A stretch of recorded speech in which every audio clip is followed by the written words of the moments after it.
రాబోయే ఎన్నికల్లో బీజేపీ స్పష్టమైన మెజార్టీతో అధికారంలోకి వస్తుందని బీజేపీ తెలంగాణ రాష్ట్ర అధ్యక్షుడు ఎన్ రామచంద్రరావు అన్నారు.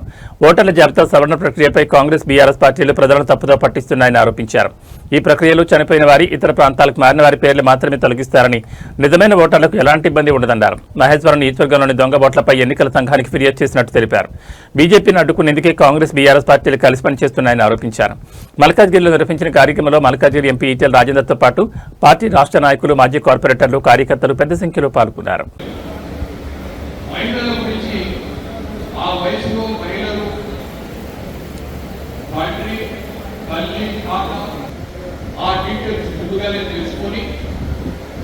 మన జిల్లాలో ఉండొచ్చు, వేరే సిటీలోనే వేరే భాగంలో కూడా పెళ్లి చేసుకుంటున్నటువంటి వారు అటువంటి వాళ్ళంతా ఇన్ఫర్మేషన్ అంతా కూడా రెడీగా పెట్టుకుంటని చెప్పి బీహార్ ఎక్కడెక్కడి నుంచి వచ్చినటువంటి వాళ్ళు కూడా ఉన్నారు. ఇక్కడ స్థిరపడి ఉన్నారు, ఇక్కడ చేసుకుంటారు. పోలీసు వాళ్ళు ఉంటున్నారు, వాళ్ళంతా కూడా ఇక్కడ వారిని కోరుకోవాల్సినటువంటి అవసరం.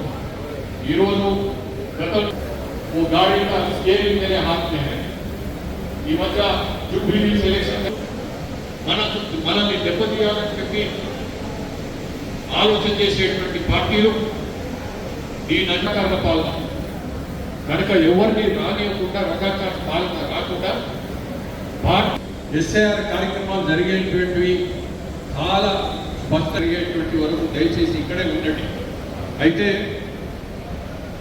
ఇంకొక అంటే ఇతర జిల్లాలో ఉన్నటువంటి వారు కూడా డూప్లికేట్ మనం ప్రత్యేకంగా అధికారులకు వారి పేరు తొలగించాలి.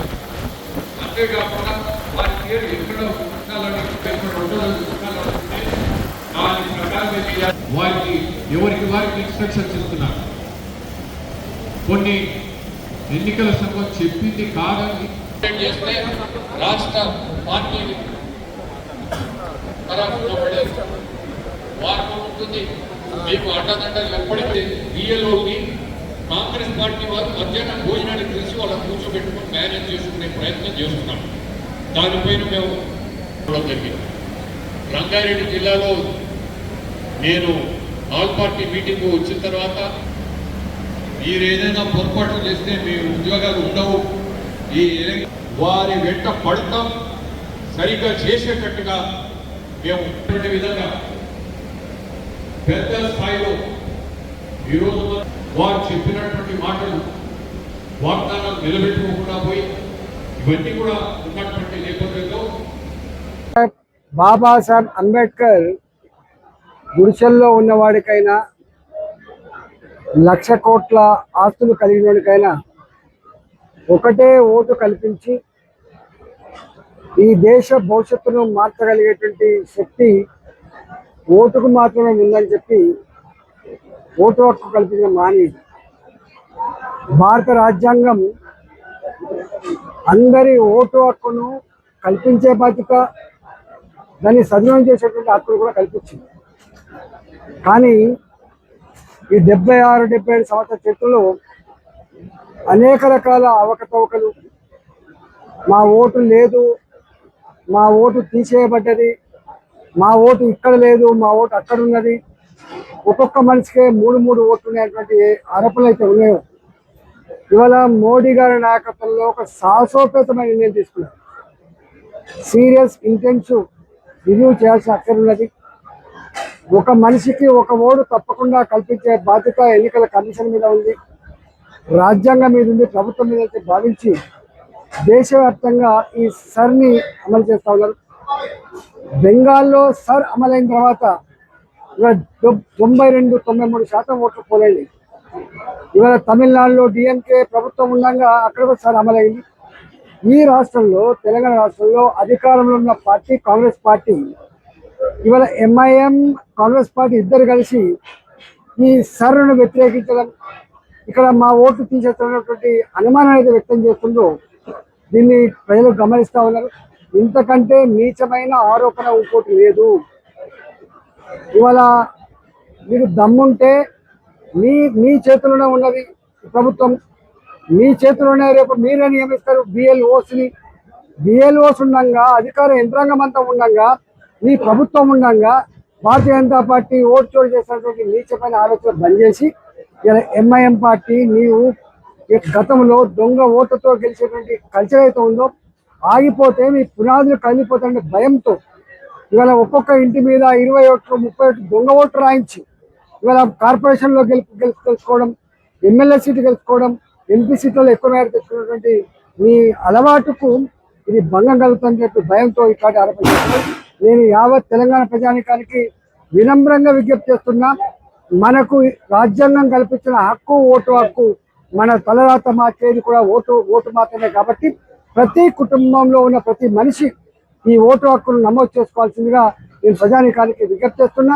ఇట్లాంటి దొంగ మాటలు చెప్పి ఇవాళ మన పక్కదారి పట్టించే పార్టీల పట్ల అప్రమత్తంగా ఉండాలని చెప్పి విజ్ఞప్తి చేస్తున్నా.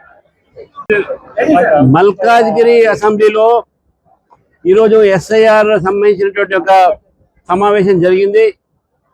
ఈ సమావేశంలో బిఎల్ఏ 2 ఎవరైతే ఉన్నారో బిఎల్ఏ నెంబర్ 2 అన్ని రాజకీయ పార్టీలకు బిఎల్ఏ 2 ఉంటారు. వాళ్లకు ఏ విధంగా ఎస్ఐఆర్లో పాల్గొనాలి, ఏమేమి చేయాలి అని చెప్పేది కూడా చెప్పడం జరిగింది. కాంగ్రెస్ పార్టీ బీఆర్ఎస్ పార్టీ ప్రజల్లో తప్పుడు ప్రచారం చేస్తున్నారు. బిఎల్ఏస్ 2 వాళ్ళు ఉంటారు, వాళ్ళ పార్టీ వాళ్ళు ఉంటారు, అన్ని పార్టీ వాళ్ళు ఉంటారు. బిఎల్ఓస్ అందరూ కూడా ప్రభుత్వ అధికారులు కాబట్టి ప్రభుత్వ అధికారంలో ఉన్న బిఎల్ఓస్ ఉంటారు కాబట్టి ఏ ఒక్క ఓటు కూడా ఎవరు కూడా తీసే ప్రయత్నం చేయరు. ఏ ఓటు కూడా తప్పుడుతోని దాంట్లో చేసే ప్రయత్నం కూడా చేయరు. ఎందుకంటే అన్ని రాజకీయ పార్టీల ప్రతినిధులు ఈ అధికారులతో ఉంటారు బిఎల్ఓస్ తోని. కాబట్టి కాంగ్రెస్ పార్టీ బీఆర్ఎస్ పార్టీ తప్పుడు ప్రచారం చేసి ఈరోజు ఏదో మైనార్టీలు ఓట్లు తీసేస్తారనో అదేదో అని చెప్పి చెప్తా ఉన్నారు. ఇది చాలా పొరపాటు. ఈ రెండు పార్టీలు కూడా ప్రజల్లో భయాన్ని సృష్టిస్తా ఉన్నారు. నేను ఒకటే కోరుతా ఉన్నాను బీఆర్ఎస్ పార్టీ కాంగ్రెస్ పార్టీని. ఈ రోజు హైదరాబాద్ నగరంలో రోహింగ్యాలు బంగ్లాదేశ్ చాలా మంది ఉన్నారు. మరి వాళ్ళ పేర్లు ఓటర్ లిస్ట్ లో జోడించాలా? వాళ్ళు ఓటర్ లిస్ట్ లో వాళ్ళ పేర్లు రావాలా? అసలు ఓటర్ లిస్ట్ లో పేరు ఉండాలంటే ఫస్ట్ క్వాలిఫికేషన్ ఈ should be citizen of India. ఆయనకు భారతదేశం పౌరసత్వం కలిగి ఉండాలి. అప్పుడే భారతదేశం పౌరసత్వం కలిగిన వ్యక్తే ఈ ఓటర్ లిస్ట్ లో పోయి ఉంటుంది. కానీ ఈ రోజు హైదరాబాద్ నగరంలో ఒక మహేశ్వరంలోనే 42,000 మంది రోహింగ్యాల పేర్లు ఓటర్ లిస్ట్ లో వచ్చింది. అది ఏ విధంగా వచ్చిందని చెప్పి ఈ రోజు ప్రభుత్వాన్ని ఈ యొక్క వీళ్ళని అడుగుతా ఉన్నాను. ఈ ఓట్లు తీసేయాలా వద్దా? తీసేయవద్దు అని చెప్పేటానికి మీరెవరు? ఈ ఓటర్ లిస్ట్ ఉండాల్సిన పేర్లు భారత పౌరులు ఉండాలి. మీరు భారత పౌరులు కాని వాళ్ళని కూడా ఓటర్ లిస్ట్ పెడుతున్నారంటే ఎంఐఎం ఎట్లయినా వాళ్ళు కోరుతారు. ఎందుకంటే ఎంఐఎం దొంగ ఓట్లను వాళ్ళు ప్రోత్సహిస్తారు. ఎంఐఎం వాళ్ళు దొంగ ఓట్లు చేస్తారు. అది అడ్డుకోవాలంటే మేము తప్పకుండా దాన్ని అడ్డుకుంటాం. దొంగ ఓట్లను అడ్డుకుంటాం, డూప్లికేట్ ఓట్లను అడ్డుకుంటాం, ఫారినర్ ఓటర్స్ మేము అడ్డుకుంటాం. ఎస్ అండ్ దట్ ఎస్ఐఆర్ లో కూడా మిగతా ప్రజలు కూడా దాన్ని పాల్గొని ఈ యొక్క ప్రక్రియలో మీ అందరూ 10 సార్లు జరిగినాయి గతంలో దేశంలో. ఇది 11వ సారి. 2002లో జరిగినటువంటి ఆఖరి యొక్క ఎస్ఐఆర్, అంతకుముందు జరిగినటువంటి ఎస్ఐఆర్ లో ఆ రోజు మీ అపోజిషన్ లో ఉంటే ఒక బాధ్యత కలిగినటువంటి అపోజిషన్ పార్టీగా మేము దాంట్లో పాల్గొన్నాం. కానీ మీరు ఈ రోజు ఒక అపోజిషన్ ప్రతిపక్షాల్లో ఉంటే ఆ రోజు మీ ప్రతిపక్షంలో ఉండి బాధ్యతగా ఏదైతే ప్రతిపక్షంలో బాధ్యతగా మేము ఆ రోజు పాల్గొన్నాం. మీరు మాత్రం విధ్వంసం సృష్టించే ప్రయత్నం చేస్తున్నారు. మీరు ప్రతిపక్షము you are become a constructive, we are constructive party BJP and you are become a destructive party Congress party BRS party అని చెప్తా ఉన్నాను. వీళ్ళిద్దరు కూడా విధ్వంసాన్ని కోరుతా ఉన్నాను. వీళ్ళిద్దరు కూడా విదేశీయులు భారత్ ఒక ఓటర్ లిస్ట్ పేరు రావాలని కోరుతా ఉన్నారు. పైపెచ్చు సిగ్గు లేకుండా చెప్తా ఉన్నారు. ఈరోజు బెంగాల్లో బీజేపీ గెలిచిందంటే ఎస్ఐఆర్ వల్ల. ఇది ఏంది వాస్తవేనా? మీరు మళ్ళీ యూడిఎఫ్ ఏ విధంగా కేరళలో గెలిచింది, అక్కడ కూడా ఎస్ఐఆర్ జరిగింది కదా. మీరు గెలిస్తేనో ఎస్ఐఆర్ బాగానే ఉంది, ఈవీఎంలు బాగానే ఉన్నాయి. మేము గెలిస్తేనే ఈవీఎం బాగలేదు, ఎస్ఐఆర్ గెలిచి అని చెప్తారు. ఈ యొక్క ఏదైతే ప్రజలకు తప్పుడు సమాచారం ఇస్తున్నారో అది మీరు ఆపాల్సిన అవసరం ఉందని చెప్పేసి కూడా ఈ రెండు పార్టీలు కూడా నేను ఈరోజు హెచ్చరిస్తా ఉన్నాను. ప్రజలను కూడా నేను ఈరోజు నివేదన చేస్తా ఉన్నాను. ప్రజలను కూడా కోరుతా ఉన్నాను. మీరు ఎస్ఐఆర్ లో పాల్గొని మీ ఓట్స్ని మీ కుటుంబ ఓట్లని మీరు ఓటర్ లిస్ట్ లో మీరు నమోదు చేసుకొని ఓటర్ లిస్ట్ ప్రక్షాళన చేయంగా మీ అందరూ కూడా దాంట్లో పాల్గొనని చెప్పి కోరుతా ఉన్నాను.